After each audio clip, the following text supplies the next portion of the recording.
Okay, picture this. You're on a beach, just watching the waves roll in, the sound of gulls overhead. Maybe you're sipping on a coffee. Sounds peaceful, right? But what if I told you that those waves, those serene, endless tides, are evidence that the moon is not only pulling on the ocean, but also on the actual Earth itself? I mean, buckle up, because this is going to get wild. So here's the thing. Everyone knows tides happen because of the moon, right? Its gravitational pull interacts with the water, creating these cycles of high and low tides. Cool, but pretty basic stuff. What most people don't talk about, and this is where it gets mind-bending, is that the moon doesn't just tug at the oceans. Oh no, it's pulling at the ground beneath your feet. Yep, even solid Earth is moon wobbling like a gelatin dessert on shaky table legs. Crazy, huh? Let's break it down. Imagine the Earth isn't this big solid chunk of rock.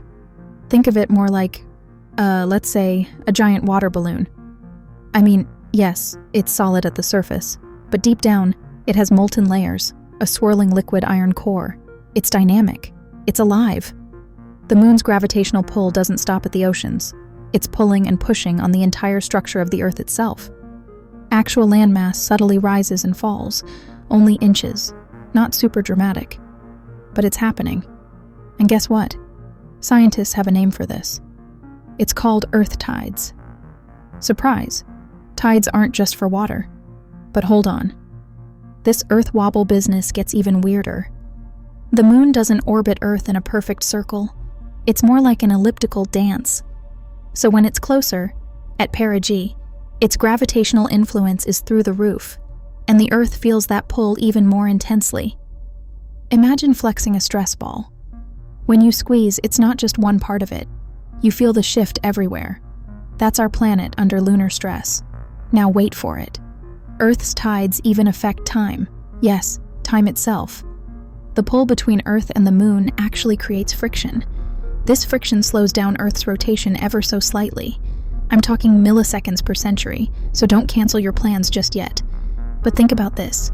1 billion years ago, a day on Earth was like 21 hours long. And 1 billion years into the future, you might need a bit more coffee to get through a 27-hour day. Wild, right? Okay, let's dial it back to the human scale. Here's what's bananas. Earthquakes. You heard me. Scientists have linked the positions of the moon and sun to tectonic movements. When gravitational forces align in just the right way, like during a full moon or a new moon, they literally add vibrations to Earth's crust. We're talking microquakes, but still, tiny nudges toward geological chaos. Who knew the moon was such a drama queen? And get this, all that energy from the moon pulling at the Earth doesn't just vanish. Some of it actually transfers to the moon itself, pushing it farther away from us, little by little. It's a teensy shift, only about 1.5 inches a year, barely noticeable, until you think in cosmic timelines.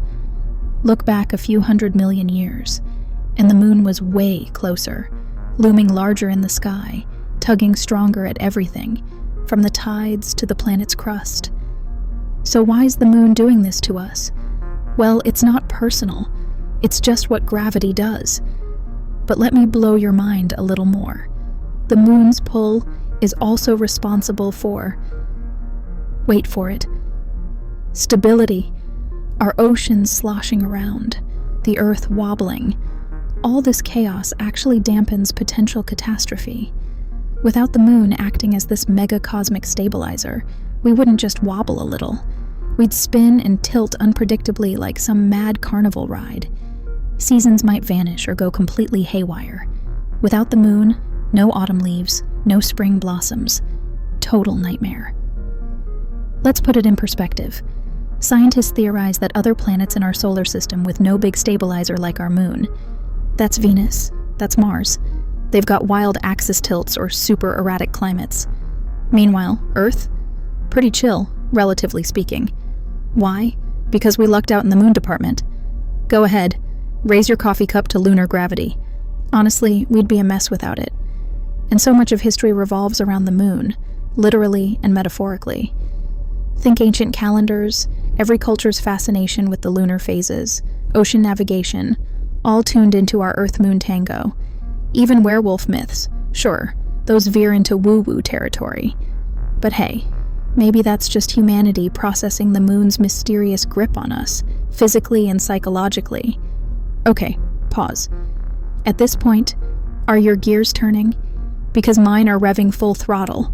Every time you casually glance at the moon on a clear night, remember it's quietly sculpting life here on Earth. Oceans, tectonic plates, time itself. Everything. And oh, sidebar, those cute, tiny ripples it causes in Earth's crust?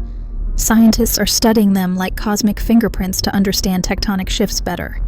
It's like the moon left little clues for us to solve Earth's mysteries. Isn't that poetic? The moon is like this distant grandparent who doesn't visit often. Okay, like ever, but sends you $1 billion inheritance every day in stability and beauty. I mean, really, how can you not love science? This tiny, near-perfect rock orbiting our chaotic, wet and rocky sphere holds so many layers of importance. It should have its own reality show. Here's my big takeaway. Next time you're outside, staring at that glowing orb in the sky, take a moment. Just really soak in its grandeur. Because when you're looking at the moon, you're basically looking at balance, history, and cosmic poetry, all rolled into one.